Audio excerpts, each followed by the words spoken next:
बिस्मिल्लाहिर्रहमानिर्रहीम। अस्सलाम वालेकुम। हम आज एक ऐसी चीज पढ़ेंगे जो बहुत जरूरी है, वो है टाइप्स ऑफ लैंग्वेज। लैंग्वेज की कितनी अक़साम है, अब हम ये पढ़ेंगे। सबसे पहले मैंने आपको बताया कि लैंग्वेज जो है ना, वो language the way of communication through which express our view animation, यानी बोल चाल का एक जरिया होता है लैंग्वेज। लेकिन लैंग्वेज तो मैंने आपको पिछले वीडियोस में डिटेल से बताया, लेकिन आज हम क्या पढ़ेंगे। आज सबसे पहले हमारे पास जो टाइप है वो है वर्बल लैंग्वेज। वर्बल लैंग्वेज क्या है? वर्बल लैंग्वेज का जो मीनिंग है, उर्दू मीनिंग है, वो है गैर तहरीरी। और हम इसके फर्स्ट ऑफ ऑल हम इसके जो डेफिनेशन है वो पढ़ेंगे, उसके बाद हमें सारा इसका जो वर्बल लैंग्वेज है वो समझ आ जाएगा।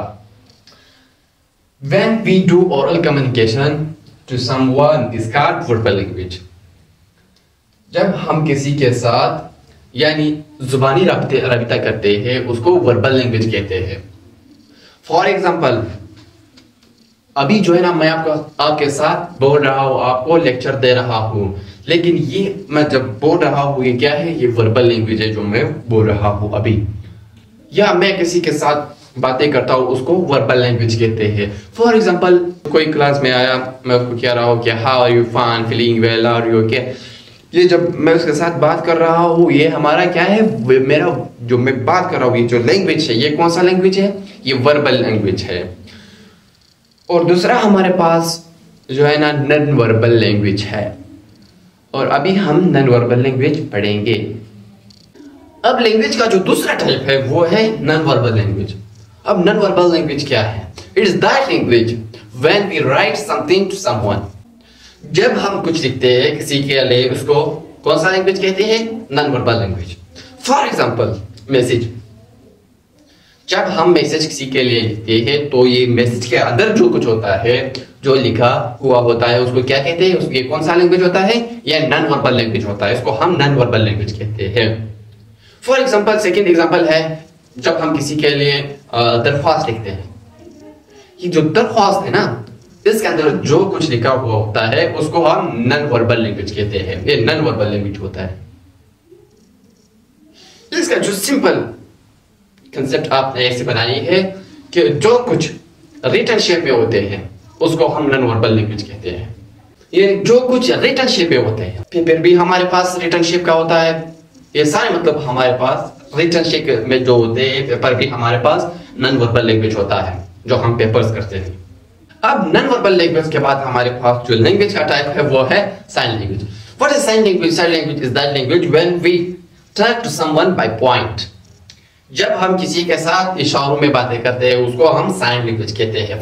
फॉर एग्जांपल, जब हम माजूर के साथ बातें करते हैं, जो माजूर होते हैं, जो बातें नहीं कर सकते, उसके साथ हम कौन सी लैंग्वेज में बात करते हैं? उसके साथ हम साइन लैंग्वेज में बात करते हैं। और सेकंड जो हमारे पास एग्जांपल है वो ये है, फॉर एग्जांपल कोई आपसे बहुत दूर है, उसकी जो बातें हैं वो आप नहीं सुन सकते, तो इसके लिए जब आप उसके साथ बातें करते हैं तो आप इशारों में जब करते हैं तो उसको हम साइन लैंग्वेज कहते हैं। अब साइन लैंग्वेज के बाद जो हमारे पास लैंग्वेज का टाइप है वो है phonetic language. Phonetic language is that language which how can be written and that can be read the same। जो जिस तरह लिखा जा सकता है उस तरह पढ़ा भी जा सकता है, ये इसको हम साइन लैंग्वेज कहते हैं। फॉर एग्जांपल, हमारे पास उर्दू है, एक हद तक जिस तरह लिखा जा सकता है उसी तरह पढ़ा भी जा सकती है। उर्दू तो जिस तरह हम लिखते हैं उर्दू में, फॉर एग्जांपल जो हम पैराग्राफ लिखते हैं, जिस तरह हम लिखते हैं उसी तरह पढ़ते भी है, मतलब उसी तरह से पढ़ा जा सकता है। और इसके बाद जो हमारे पास जो टाइप है वो है non phonetic language. Non phonetic language. अब ये नॉन फोनेटिक लैंग्वेज क्या है? Non phonetic language is that language which how can be written but can't be read same. जो जिस तरह लिखा जा सकता है उसी तरह पढ़ा नहीं जा सकता। फॉर एग्जांपल, हमारे पास इंग्लिश है। इंग्लिश में बहुत से ऐसे वर्ड्स हैं जो जिस तरह हम लिखते हैं उसी तरह हम नहीं पढ़ते, उस तरह नहीं पढ़ा जा सकता। फॉर एग्जांपल, हमारे पास है नॉलेज। अब नॉलेज जो है ना, नॉलेज को हम जिस तरह लिखते हैं हम उसको उसी तरह नहीं पढ़ सकते। और इसके बाद हमारे पास है फॉर एग्जांपल नो जानना।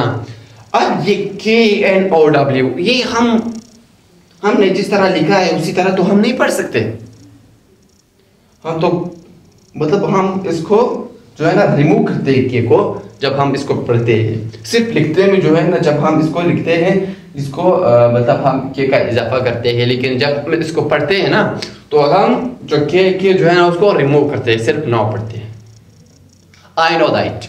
अब ये नो जो है ना ये इसके साथ हम के नहीं पढ़ते, मतलब वो किस तरह होता है। मकसद ये है कि हम नॉन फोनेटिक लैंग्वेज वो लैंग्वेज है जिस तरह लिखा जा सकता है उसी तरह पढ़ा नहीं जा सकती। सिंपली यानी हम जिस तरह इस जुबान को नॉन फोनेटिक लैंग्वेज को लिखते हैं उसी तरह इस जुबान को हम नहीं पढ़ सकते। इसका जो एग्जांपल है वो है नॉलेज। अब sun and son, SUN and SON, एक होता है सन सूरज और दूसरा होता है सन बेटा। अब ये सन और सन ये तो पढ़ने में सेम होता है, लेकिन इसका जो स्पेलिंग है वो जो है ना डिफरेंट है। सो ये है नॉन फोनेटिक और फोनेटिक लैंग्वेज में फर्क। आज के लिए इतना ही, चलो मिलते हैं नेक्स्ट वीडियो में। अल्लाह हाफिज।